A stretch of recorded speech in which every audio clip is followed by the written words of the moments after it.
오늘 저는 파괴자를 물리치라 그런 제목으로 하나님의 말씀을 증거하겠습니다.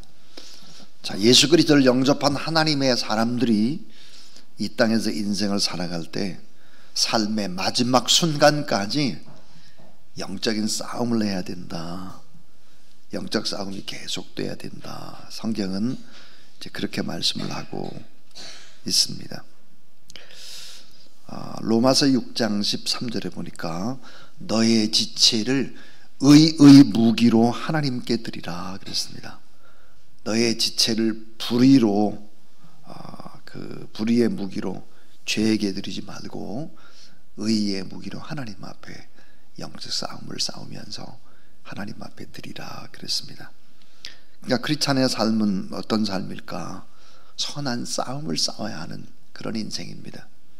영적 전쟁의 비상계엄령 상태에서 우리가 지금 살아가죠. 우리의 싸움은 사람과 사람과의 혈육과의 싸움이 아니라 보이는 나라, 눈으로 보이는 나라와의 전쟁이 결코 아니다 하는 것입니다. 그래서 에베소 6장 2절 보니까 우리의 씨름은 혈과 육에 관한 싸움이 아니다. 영적인 세력과의 싸움이다 그랬습니다. 그러니까 우리의 씨름은 그랬습니다. 우리의 씨름은 에베소 6장 1절 보니까 이 씨름이라는 헬라어의 단어는 뭘까? 레슬링입니다. 레슬링. 여러분, 레슬링이라고 하는 것이 한 번에 그냥 단번에 승부가 나지를 않습니다.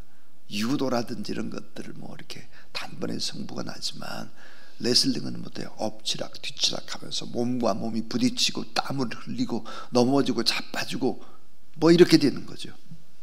끝없는 싸움이라고 말이에요. 우리의 싸움은 끝없는 영적인 싸움이다. 그것이 인생이다 했습니다. 자, 이 같은 선한 싸움, 영적 싸움을 거쳐야 어떻게 될까요? 구원받은 사람들이 성화되는 것입니다. 거룩하게. 자, 성화된다고 하는 것은 뭘까? 하나님이 사용하기에 편한 도구가 되는 것입니다. 그래서 하나님 앞에 영광이 되는 것이죠. 자, 이런 마귀 사탄의 이 힘은 어느 정도일까 하는 거예요. 이 힘은 잘 짜여진 조직을 가지고 있기 때문에 아주 강하다 그랬어요. 대단히 지혜롭습니다. 대단한 무기를 가지고 있죠. 최고의 기술을 습득했습니다.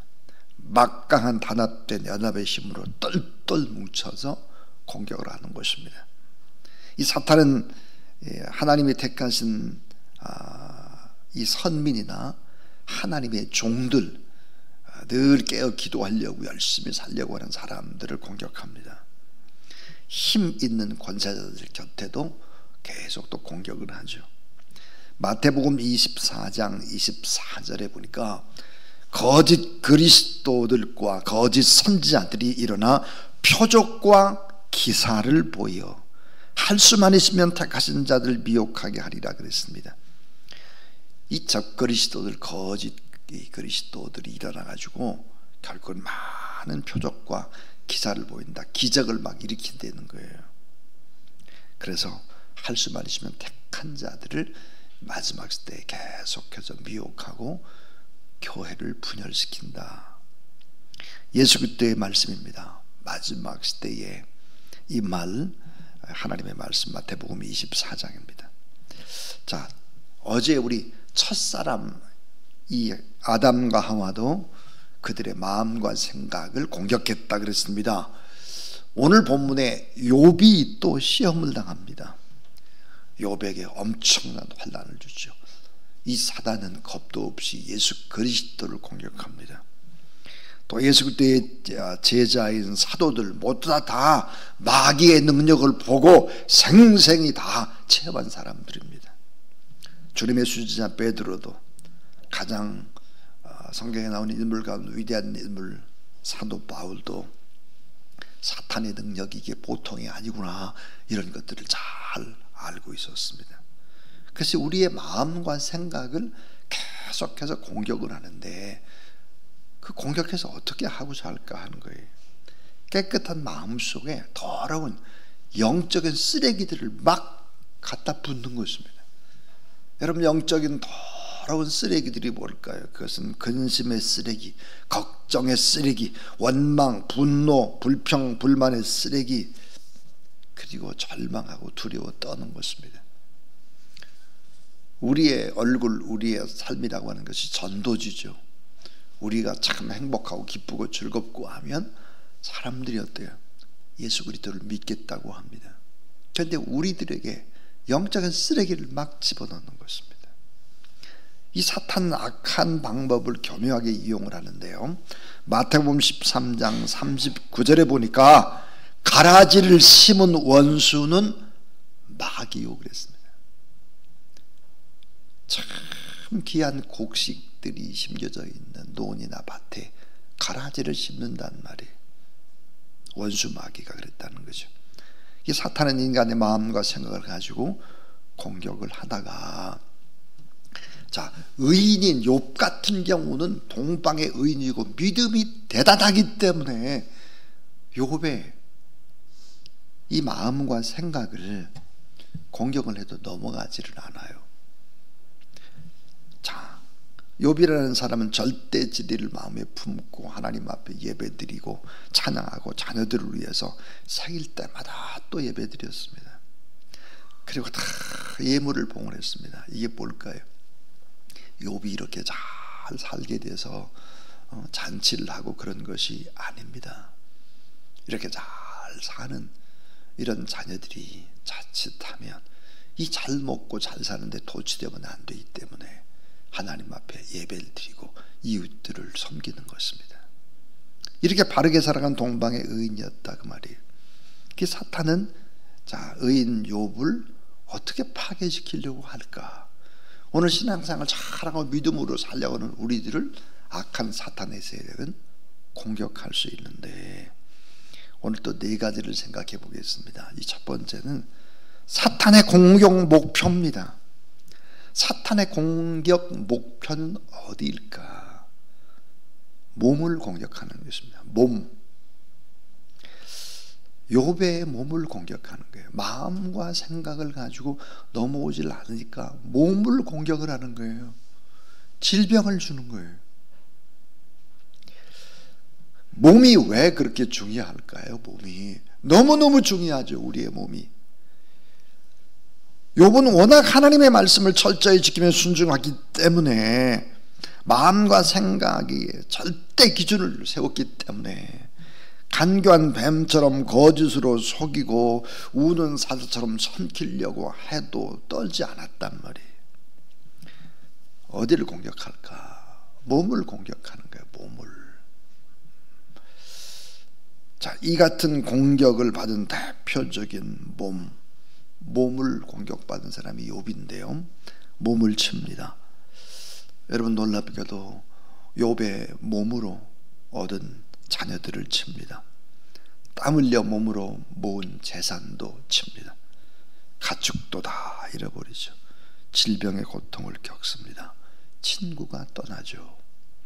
가장 가까웠던 아내도 저주를 퍼붓습니다. 차라리 하나님을 욕하고 죽어라, 그리고 떠나갑니다.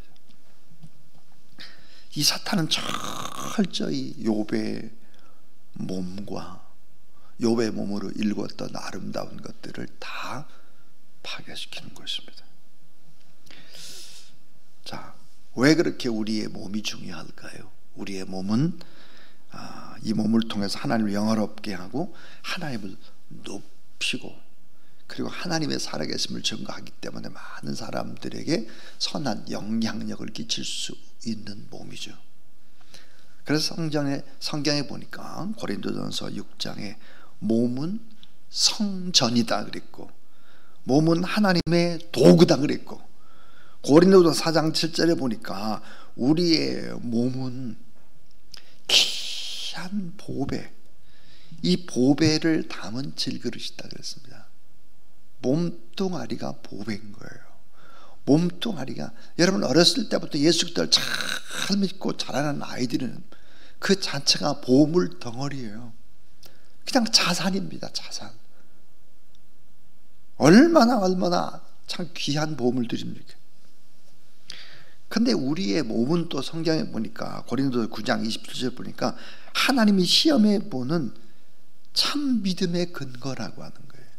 믿음이 있는지 없는지를 시험해 볼 수 있는 것이 뭘까? 몸이라는 거예요. 몸을 치거나 몸이 아프거나 이렇게 할 때 어떤 반응을 할지를 테스트해 보는 것이 바로 몸이다 그랬습니다. 몸. 하나님은 우리의 육체를 통해서 이 세상에서 하나님의 살아계심을 드러내기를 원하죠. 하나님의 은혜와 사랑을 나타내기를 원합니다. 그래서 우리를 선택했죠. 그래서 우리를 하나님의 나라의 대사로 부르시고 그리고 복음 증거를 위해 부르셨습니다. 자, 사탄이 우리의 몸을 공격합니다. 고린도전서 9장 27절에 보니까 나는 내 몸을 쳐서 굴복시킵니다. 그것은 내가 남에게 복음을 전하고 나서 도리어 나 스스로가 버림을 받지 않도록 하는 것입니다. 그래서 이 표준 세번역 성경인데요, 이 사탄은 우리의 몸을 공격하죠. 그래서 하나님의 원칙과 하나님의 법을 우리가 어기도록 하는 것입니다. 왜 그럴까요? 우리가 하나님의 법을 버리고 하나님의 원칙을 버리고 세상 사람들과 같이 막 살게 되면 어떤 일들이 벌어지죠?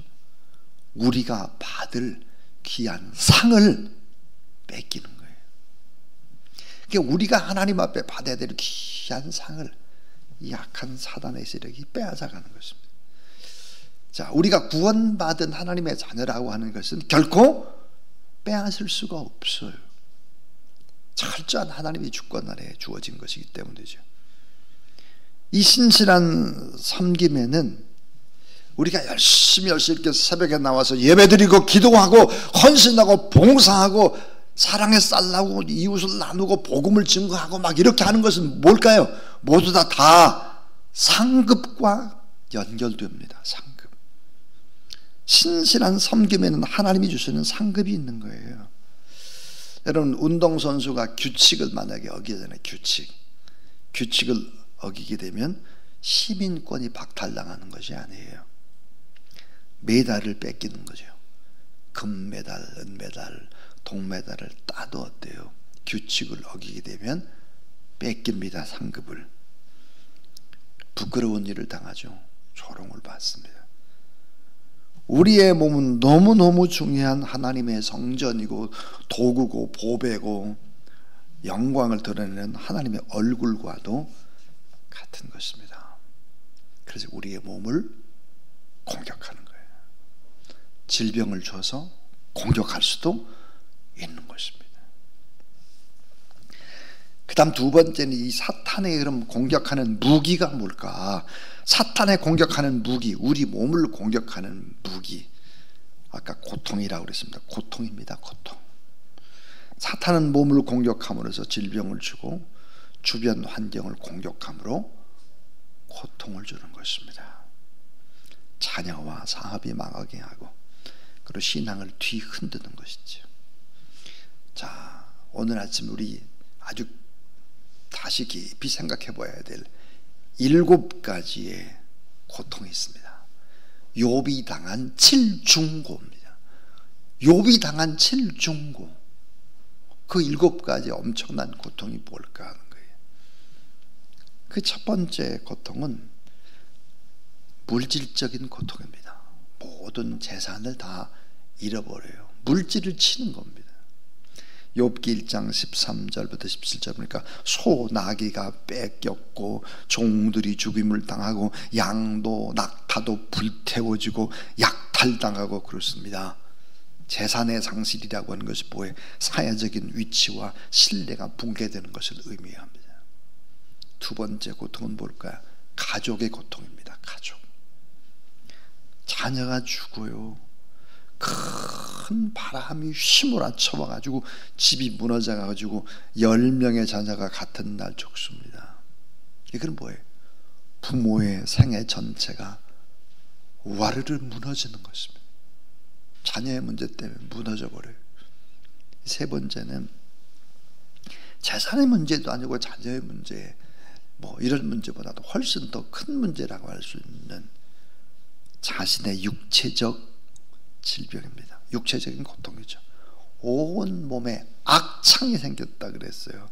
발바닥에서부터 정수리까지 참을 수 없는 육체의 고통과 거기다 뭐예요? 수치심입니다. 가려워서 계속 긁는데 기와장으로 긁었다 그래요. 피가 나도록. 수치죠. 네 번째의 이 고통은 뭘까? 아내의 배신입니다. 결국은 정서적인 고통이죠. 자, 욥기 2장 9절 우리가 읽은 말씀입니다. 그의 아내가 그에게 이르되 당신이 그래도 자기의 온전함을 굳세게 지키려느냐 하나님을 욕하고 죽어라 그랬어요. 가장 가까운 관계가 절망의 칼날을 들이댄 것입니다. 인간적인 위로가 오는 통로를 막아버렸죠. 이 다섯 번째라고 하는 것은 사회적 관계적인 고통입니다. 관계적인 고통. 그렇게 친했던 친구들이 어때요? 욥을 욕하고 저주하는 거예요. 그리고 떠나갑니다. 욥을 죄인으로 몰아붙이죠. 억울함과 외로움과 사회적 단절의 절망, 이런 것들을 욥이 경험을 합니다. 여섯 번째는 영적인 큰 고통입니다. 하나님의 침묵을 경험하는 거예요. 욥기 23장 3절부터 9절에 보니까 욥의 가장 깊은 고통은 하나님의 부재였습니다. 기도 응답이 없는 거예요. 하나님의 음성을 들을 수가 없는 거예요.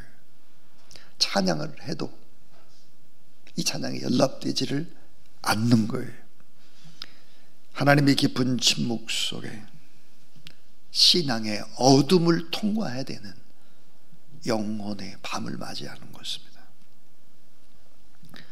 여러분, 일곱 번째 고통은 뭘까요? 일곱 번째 고통은 스스로 내면에 무너지는 고통입니다. 자기 존재의 허무와 절망이죠. 왜 살아야 되나? 이렇게 내가 죽는 게 낫지. 이런 존재론적인 고통, 이런 이 7중고의 고통을 겪습니다. 여러분, 우리는 누구나 다 이 7중의 고통을 경험할 수도 있습니다. 이런 과정 속에서 우리가 꼭 잊지 말아야 될 것이 있지요. 이것보다 훨씬 더 중요한 것은 무엇일까? 그것은 바로 아름다운 변화의 기적, 영광의 기적을 위해서는 때로는 물질이 우리에게 고통을 줄 수도 있고, 가장 가까운 가족들이 또 고통을 줄 수도 있고, 자기 자신의 육체 질병이 고통을 줄 수도 있고, 아내나 친구나 나 자신까지도 믿지 말아라. 나 자신까지도 믿지 말고 절대 우리가 믿어야 될 것은 살아계신 하나님 한 분이고 하나님의 거룩한 말씀이다. 내가 판단하는 것도 틀리는 것이 수두룩이에요. 나도 믿어서는 안 된다. 하나님만 의지하고 고난을 통과하고 이런 과정들을 통해서 결국은 우리의 믿음이 정금처럼 변하게 되고 영적으로 승리하게 된다 하는 거예요. 이런 모든 과정들을 우리가 다 겪게 되는 것은 아니지만 이런 과정들을 통해서 어떻게 될까? 정금 같은 신앙의 과정들이 만들어진다 하는 것입니다. 따라하세요. 고난을 통해서 사람은 바뀐다. 예. 고난이 없으면 바뀌어지지 않아요. 여러분, 반드시 고난을 통해서 사람은 아름답게 바뀌죠. 그런데 여러분, 이 고난을 줄이고 고난을 이길 수 있는 방법이 있습니다. 이런 큰일 안 당하고도 아름답게 바뀌는 사람들이 있죠. 누굴까요? 늘 영성 생활에 힘쓰는 사람들이에요. 이 새벽에 나와 늘 자신을 성찰하고 하나님을 바라보고 하나님 앞에 기도하고 이런 사람들은 이런 큰 어려움들을 겪지 않고도 아름답게 바뀌어가기 시작을 한다라고 하는 것이죠. 그럼 왜 이런 과정들이 꼭 필요할까 하는 거예요. 이런 과정들이 악한 세력들이 공격을 하죠. 그 공격을 하는데 이 공격하는 것을 더 성화의 과정으로 하나님은 바꿔가신다라고 하는 것입니다. 자, 여러분, 이런 고통을 당하고 나서 우리가 막 변화되고 그렇게 하는 것, 그것도 여러분 일그러지는 것보다는 좋지만 그런저런 하나님을 가까이 하는 그런 여러분 되길 주의 이름으로 축원합니다. 이 세 번째는 사탄의 공격 목적이 뭐겠느냐 이거예요. 사탄의 공격 목적. 왜 욥에게 그렇게 몸에 고통을 줬겠느냐, 주변에 고통을 주겠느냐. 그 이유는 뭘까? 하나님의 뜻을 감내하지 못하도록 하는 거예요. 하나님의 뜻은 너무 잘 아는데 하나님의 뜻대로 살지 못하도록 만드는 거예요. 인내하지 못하도록 하는 거예요. 인내. 자, 신약 성경에서 욥의 이름이 언급된 것은 유일하게 야고보서 5장 11절입니다. 제가 읽어볼게요. 보라, 인내하는 자를 우리가 복되다 하나니 너희가 욥의 인내를 들었고 주께서 주신 결말을 보았거니와 주는 가장 자비하시고 긍휼히 여기시는 이시니라 그랬습니다. 욥은 누굴까? 오래오래 참고 또 참고 견뎌야 되는 사람이었다. 사탄의 목적은 뭘까요? 더 이상 참지 못하게 만드는 거예요. 인내 못하게 만드는 거예요. 견뎌내지 못하게 만드는 거예요. 펄펄 성격이 살아뛰고 아직도 감정이 펄펄 거려가지고 막 무슨 일이 있으면 다 참고 견뎌야 되는데 이걸 견디지 못하게 만드는 게 마귀의 무서운 전략이죠. 믿음이 없이 하나님을 부정하게 만들고 우리의 입에서 하나님을 믿어도 별거 아니네, 뭐 왜 이래 이거, 이렇게 만드는 거죠. 비성숙과 불신앙의 징표를 드러내면서 주변의 사람들을 실족시키도록 만드는 것입니다. 우리가 여러분 잘못돼 보세요. 주변의 사람이 실족당합니다. 나의 모습을 보고 말이에요. 성급함은 항상 무서운 대가를 지불하죠. 너무너무 성급하면 하나님과의 아름다운 언약을 파괴하는 것입니다. 자, 아브라함이 참지 못하고 사라의 여종 하갈과 결혼을 하죠. 하나님이 원하는 것이 아닌데 성격이 급해서 빨리 하게 되고 이스마엘을 낳게 되는데 이스마엘이 결국은 뭐예요? 엄청난 화근 덩어리가 됩니다. 아브라함은 이삭이 태어나까지 14년을 더 기다리고 참고 견뎌야 되는데 이걸 참고 견디지 못했기 때문에 가정이 어때요? 계속 불화가 있었다. 인내하지 못했기 때문이다. 사울 왕도 마찬가지잖아요. 사무엘 선지자가 오기까지 참고 기다려야 되는데 자기가 막 그냥 제사 드리겠다고 해가지고 불이 임하고 저주가 임하는 거죠. 겟세마네 동산에서 베드로도 마찬가지 참고 기다려야 되는데 자기의 칼로 대제사장의 종 말고의 귀를 잘라버립니다. 참을성 있는 인내는 우리의 삶을 풍요롭게 하고 하나님의 뜻을 이루는 것입니다. 이 사탄 우리에게 최악의 것을 주기 위해서 우리를 유혹하는데요. 그러나 하나님은 최고의 귀하고 귀한 것을 주시기 위해서 우리에게 인내를 요구합니다. 인내.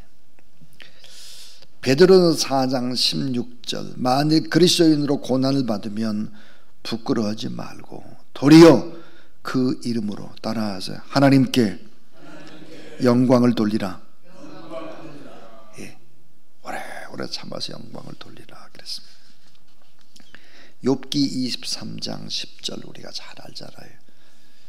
나의 가는 길을 오직 그가 아신나니 그가 나를 단련하신 후에는 정금같이 나오리라 그랬습니다.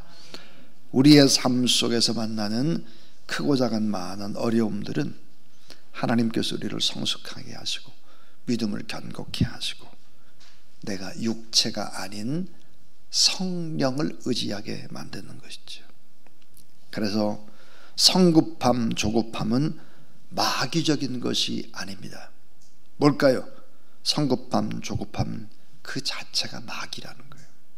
너무 성급함, 조급함은 그 자체가 마귀다 그랬어요. 마귀. 성급함과 조급함은 이미 사탄 마귀가 일을 시작했다는 징표입니다. 우리의 말, 저의 말이 아니라 윌람 바클레이라고 유명한 주석가의 말입니다. 이 사탄은 공격할 기회를 찾고 있죠.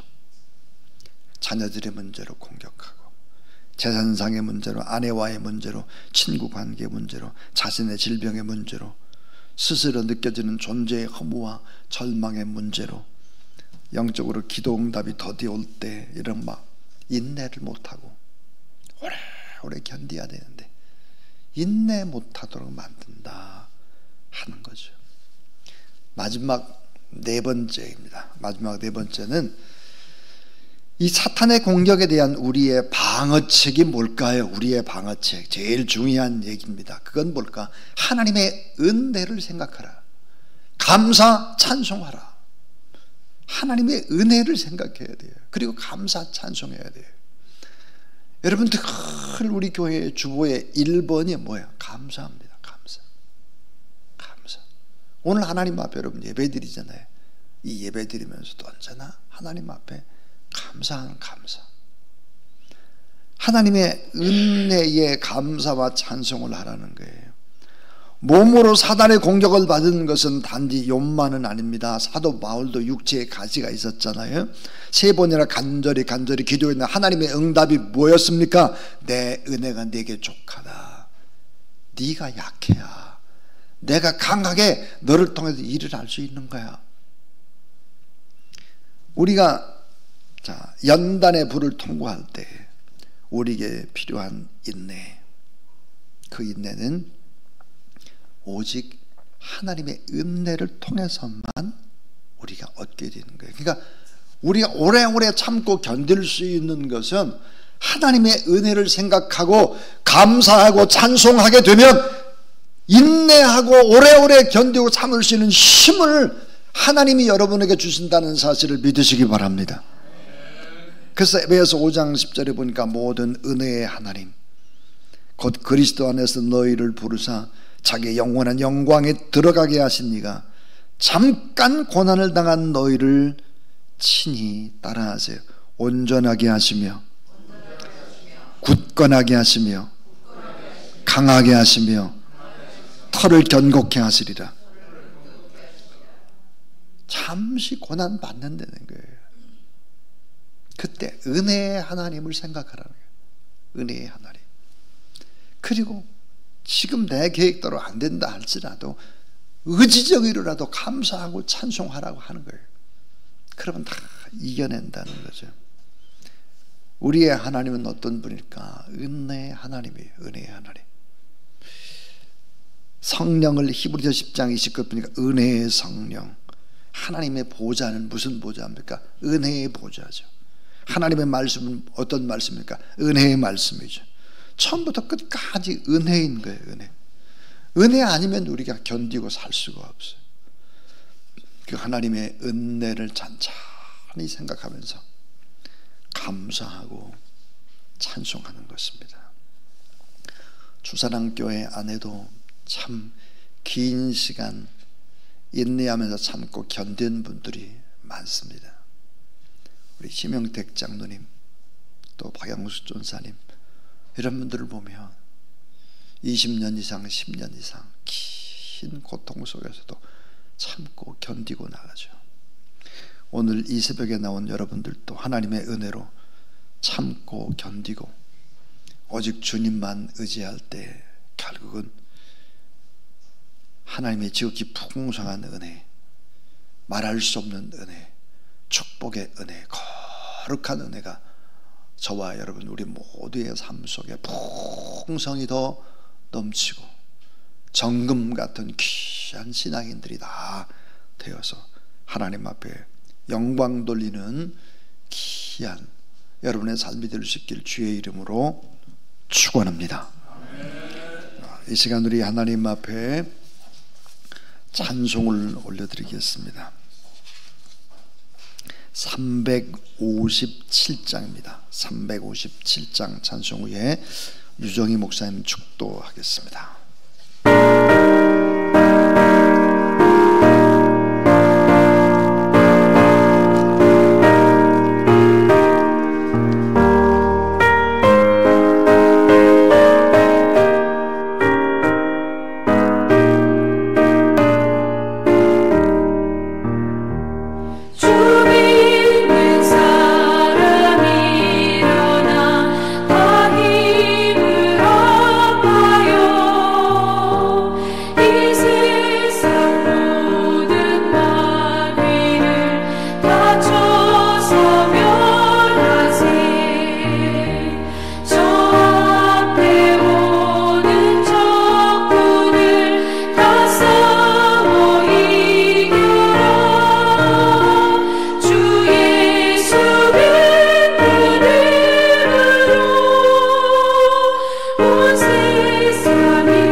지금은 우리의 믿음의 주시오 온전케 하신 우리 예수 그리스도의 십자가 보혈의 은혜와 하나님 아버지의 극진하신 사랑과 우리 속에 평생 내주해 주시는 성령의 감화 감동 교통하심이 우리의 몸을 쳐서 공략하는 어떤 사탄의 궤계에도 하나님 바라보며 하나님 우리에게 베풀으신 은혜를 생각하고 감사와 찬송으로 끝까지 믿음으로 참아 견디기를 다짐하는 우리 주사랑 성도들 위해, 선교사들 위해, 그리고 이 백성 위해 지금부터 영원히 함께 하시기를 간절히 축원하옵나이다.